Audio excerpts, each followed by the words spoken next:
ഈശോ മിശിഹായിക്ക് സ്തുതിയായിരിക്കട്ടെ. ഹൃദയത്തെ ബുദ്ധി കൊണ്ട് മൂടാതിരിക്കാം. പലപ്പോഴും ഹൃദയത്തിന്റെ ഭാഷ ബുദ്ധിക്ക് മനസ്സിലാക്കുവാൻ സാധിക്കില്ല. കഴിഞ്ഞ 4 ആഴ്ചകളിലായി യേശുനാഥൻ നമ്മുടെ ഹൃദയത്തോട് സംസാരിക്കുകയായിരുന്നു. സംസാര വിഷയം മറ്റൊന്നുമല്ല, അവൻ തന്നെയായിരുന്നു. സ്വർഗത്തിൽ നിന്ന് ഇറങ്ങി വന്ന ജീവനുള്ള അപ്പം ഞാനാകുന്നു. ലോകത്തിന്റെ ജീവന് വേണ്ടി ഞാൻ നൽകുന്ന അപ്പം എന്റെ ശരീരമാണ്. ഈ ദൈവിക രഹസ്യങ്ങൾ ബുദ്ധി കൊണ്ട് അളക്കുകയും ഹൃദയം അടച്ചുകൊണ്ട് യേശുവിൽ നിന്നും ഇടറി വിട്ടുപോകുവാൻ ആഗ്രഹിക്കുന്ന ഒരു പറ്റം ശിഷ്യ സമൂഹത്തെയാണ് ഇന്നത്തെ സുവിശേഷത്തിൽ നമ്മൾ കണ്ടുമുട്ടുന്നത്.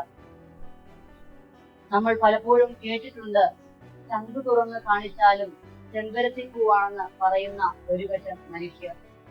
ഹൃദയത്തിന് ചുറ്റും മതിലുകൾ കെട്ടി ജീവിക്കുന്ന മനുഷ്യരാണവർ. നമ്മൾ ആത്മാർത്ഥമായ പ്രണയങ്ങൾ കണ്ടിട്ടുണ്ട്. എന്നാൽ പലപ്പോഴും ഒരാൾക്ക് മറ്റൊരാളെ മനസ്സിലാകാതെ വരുമ്പോൾ ഒരു വിങ്ങലോടെ അവർ ആയിരിക്കുന്നതും നമ്മൾ കണ്ടിട്ടുണ്ട്. ആ ഒരു വിങ്ങലോടുകൂടി ഈ ഒരു പശ്ചാത്തലത്തിൽ ബാക്കിയുള്ള ശിഷ്യന്മാരോട് യേശുനാഥൻ ചിന്തിക്കുകയാണ്, നിങ്ങളുടെ ആഗ്രഹം എന്താണ്? കൂട്ടുകൂടാനാണോ വിട്ടുപോകാനാണോ? സ്നേഹം നിറഞ്ഞവരെ, നമ്മുടെ ഹൃദയത്തിലേക്ക് നോക്കി യേശുനാഥൻ ഇന്ന് ചോദിക്കുന്നുണ്ട്, നിന്റെ ആഗ്രഹം എന്താണ്? വിട്ടുപോകാനാണോ കൂട്ടുകൂടാനാണോ എന്ന്. പത്രോസിന്റെ ജീവിതത്തിൽ പത്രോസ് ഒരിക്കലും ഹൃദയത്തെ ബുദ്ധി കൊണ്ട് മൂടിയിരുന്നില്ല. അതുകൊണ്ടാണ് പത്രോസിന് ഹൃദയത്തിൽ നിന്നും രക്ഷപ്പെടിക്കാൻ സാധിച്ചത്. കർത്താവെ, ഞങ്ങൾ ആരുടെ പക്കലേക്ക് പോകും?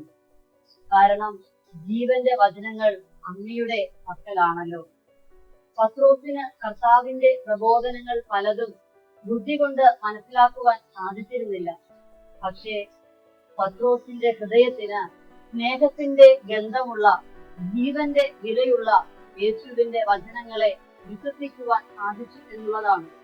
കാരണം പത്രോസ് ബുദ്ധിയിലേക്കല്ല, തന്റെ ഹൃദയത്തിലേക്കാണ് യേശുവിന്റെ വചനങ്ങൾ സ്വീകരിച്ചത്.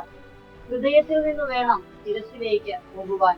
വിശ്വാസത്തിൽ നിന്ന് വേണം അറിവിലേക്ക് സഞ്ചരിക്കുവാൻ. തിരഞ്ഞെടുക്കുവാനുള്ള സ്വാതന്ത്ര്യം യേശുനാഥൻ നമുക്ക് ഓരോരുത്തർക്കും നൽകുന്നുണ്ട്. പക്ഷേ ഒരിക്കൽ പോലും തന്റെ പ്രബോധനത്തിൽ വെള്ളം ചേർക്കുവാൻ അവിടുന്ന് ആഗ്രഹിക്കുന്നില്ല. കാരണം അവൻ അവനെ തന്നെയാണ് നൽകിയത്. അവന്റെ ജീവനാണ് നമുക്ക് നൽകിയത്. എന്നിട്ടും കുറെ പേർ അവനെ വിട്ടുപോയി. യേശുവിനെ പരിചയമില്ലാത്തത് കൊണ്ടല്ല അവർ അവന്റെ അടുക്കൽ നിന്നും പോയത്.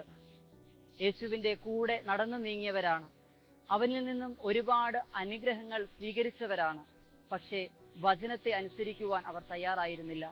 തങ്ങളുടെ സുരക്ഷിത താവളങ്ങൾ വിട്ട് പുറത്തേക്ക് വരുവാൻ അവർ തയ്യാറായിരുന്നില്ല. ചില തിന്മകളിൽ നിന്ന് മാറുവാൻ അവർ മടി കാണിച്ചു. ക്രിസ്തുവിന്റെ മൗലിക ശരീരമാകുന്ന സഭയിൽ നിന്ന് അകലുന്നവരുടെ എണ്ണം കൂടി വരികയാണ്. തങ്ങളുടെ സ്ഥാനമാനങ്ങൾ നഷ്ടമാക്കുവാൻ ഭയപ്പെട്ടുകൊണ്ട്, തങ്ങളുടെ അംഗീകാരങ്ങൾ ലഭിക്കുവാൻ ഇന്ന് ക്രിസ്തുവിന്റെ മൗലിക ശരീരമാകുന്ന സഭയിൽ നിന്ന് അകലുന്നവരുടെ എണ്ണം കൂടി വരികയാണ്.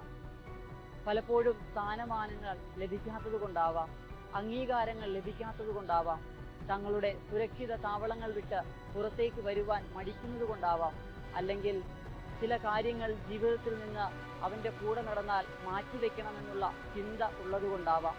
സ്നേഹം നിറഞ്ഞവരെ, എനിക്ക് ജീവൻ നൽകിയ, എന്നെ സ്നേഹിക്കുന്ന എൻ്റെ യേശുനാഥനാണോ എനിക്ക് പ്രധാനപ്പെട്ടത്? അതോ നൈമിഷികമായ സ്ഥാനമാനങ്ങളോ അംഗീകാരങ്ങളോ ആണോ എനിക്ക് പ്രധാനപ്പെട്ടത് എന്ന് നമുക്ക് ചിന്തിക്കാം. പലപ്പോഴും ജീസസ് യൂത്ത് അംഗങ്ങളുമൊക്കെ ആയിട്ട് സംസാരിക്കുമ്പോഴും അവരുടെ കൂടെ ആയിരിക്കുമ്പോഴും എനിക്ക് അനുഭവപ്പെട്ടിട്ടുള്ള ഒരു കാര്യമാണ്, ഒരു വൈകാരികമായ ബന്ധം യേശുവുമായി പുലർത്തുവാൻ അവർക്ക് സാധിക്കുന്നുണ്ട്. ഒരു ഹാർട്ട് ടു ഹാർട്ട് റിലേഷൻഷിപ്പ് അവർക്കുള്ളതായിട്ട് എനിക്ക് പലപ്പോഴും അനുഭവപ്പെട്ടിട്ടുണ്ട്. സ്നേഹം നിറഞ്ഞവരെ, ഹൃദയത്തിൽ നിന്നും പത്രോസ് പ്രത്യുത്തരിച്ചതുപോലെ നമുക്കും പ്രത്യുത്തരിക്കാം. എന്നെ സ്നേഹിക്കുന്ന, എനിക്ക് വേണ്ടി ജീവൻ നൽകിയ യേശുനാഥന്റെ കൂടെ നടക്കാം, കൂട്ടുകൂടുന്നവരാകാം. അവന്റെ ഹൃദയത്തോട് നമുക്ക് ചേർന്നിരിക്കാം. വിശ്വാസത്തിൽ നിന്നും അറിവിലേക്ക് വളരുവാൻ നമുക്ക് പരിശ്രമിക്കാം. വിശുദ്ധിയോടുകൂടെ, ബോധ്യത്തോടുകൂടെ ക്രിസ്തുവിന്റെ പിന്നാലെ ചരിക്കുവാൻ വേണ്ട കൃപയ്ക്കായി നമുക്ക് പ്രാർത്ഥിക്കാം. ദൈവം നിങ്ങളെ ഓരോരുത്തരെയും സമൃദ്ധമായി അനുഗ്രഹിക്കട്ടെ. ആമേൻ.